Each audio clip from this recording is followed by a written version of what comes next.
Akhirnya Maroko kalah 2-0 dari Prancis. Gua yang mendukung Maroko sebel. Tapi kalau lihat permainannya seneng juga. Permainan kesebelasan ini ternyata nggak kalah-kalah banget.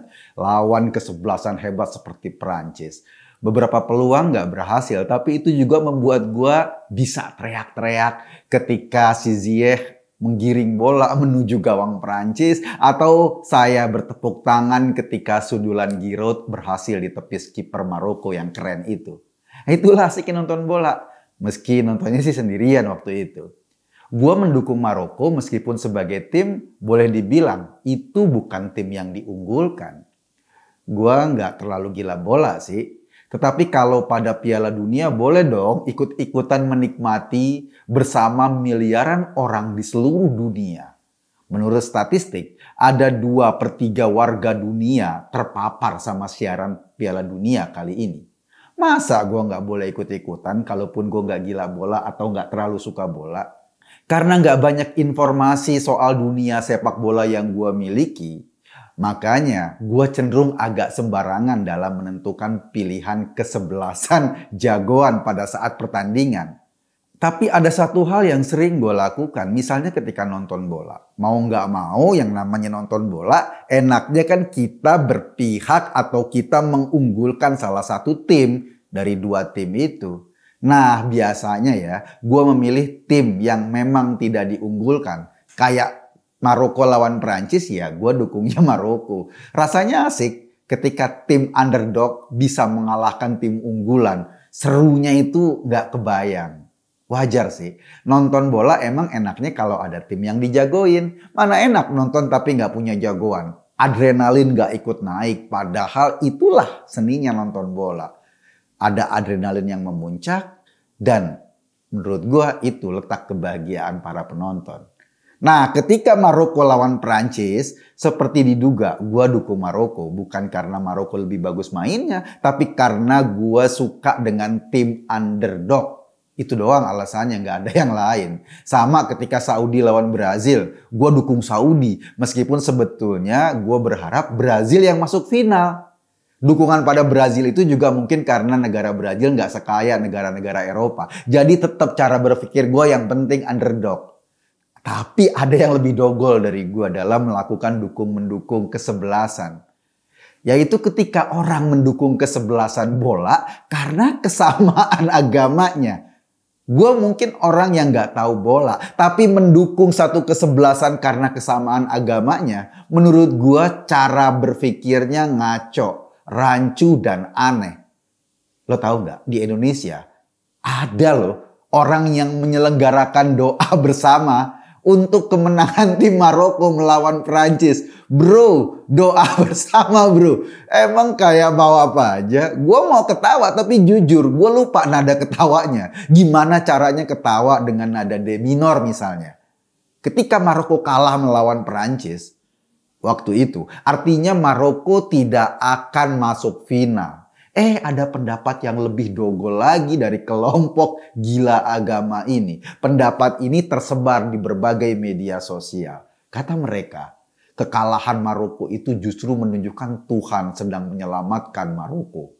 Atau menyelamatkan pemain Maroko. Sebab kalau masuk final, Maroko kan punya peluang jadi juara dunia. Ketika dia jadi juara dunia, maka para pemain yang beragama Islam itu terpaksa harus mengangkat trofi Piala Dunia bergambar bola dunia, lalu menciumnya dan mereka bergembira ketika trofi itu dipegang. Nah, mencium trofi dan mengagungkannya, kata orang dogol ini sama dengan mengagungkan berhala.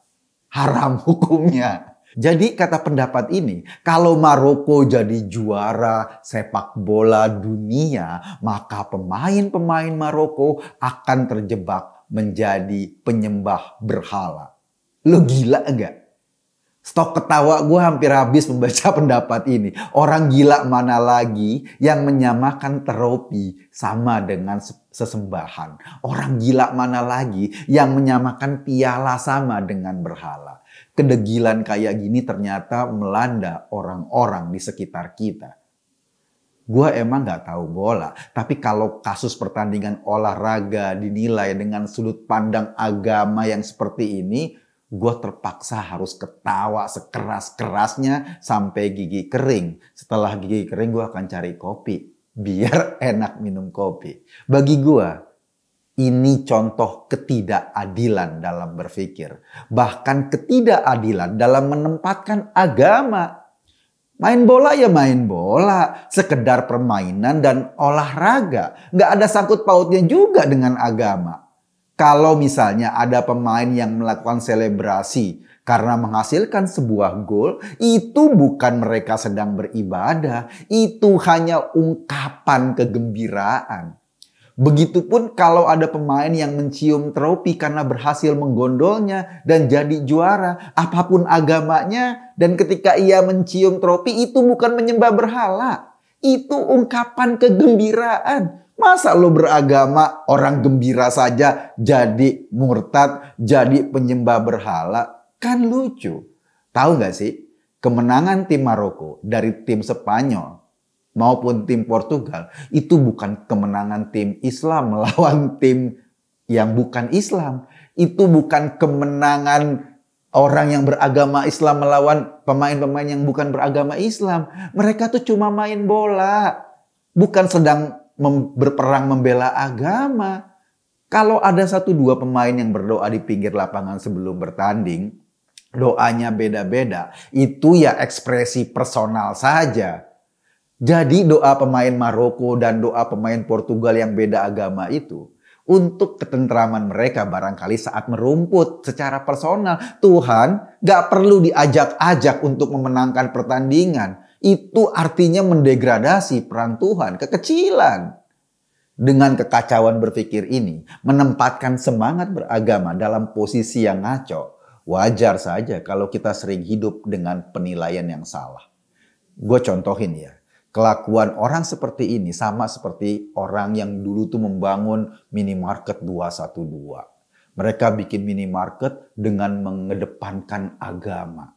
Mereka berharap orang datang belanja ke tempat itu karena pemiliknya, karena yang jaga di minimarket tersebut dianggap lebih islami, dianggap lebih agamis. Dia nggak tahu pertimbangan apa orang belanja di minimarket. Bukan soal agamanya. Orang belanja di minimarket tuh ya pertimbangannya harga barangnya murah apa enggak. Kelengkapan stoknya cukup apa enggak. Pelayanannya baik apa enggak. Ada diskon enggak. Nah itulah pertimbangan-pertimbangan orang datang ke minimarket. Bukan pertimbangan soal surga dan neraka.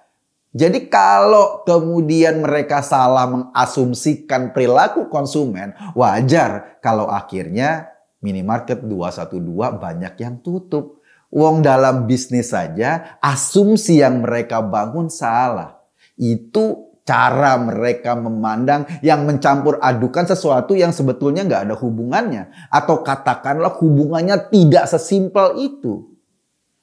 Nah gimana nanti? Soal pertandingan final Prancis lawan Argentina. Gue pegang apa? Gue pegang Argentina.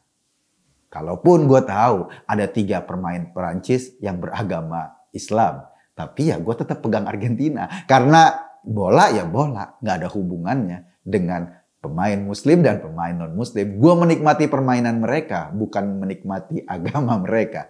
Gue Kogun tadi hanya mengajak Anda berpikir. Kesimpulannya ya terserah Anda. Terima kasih.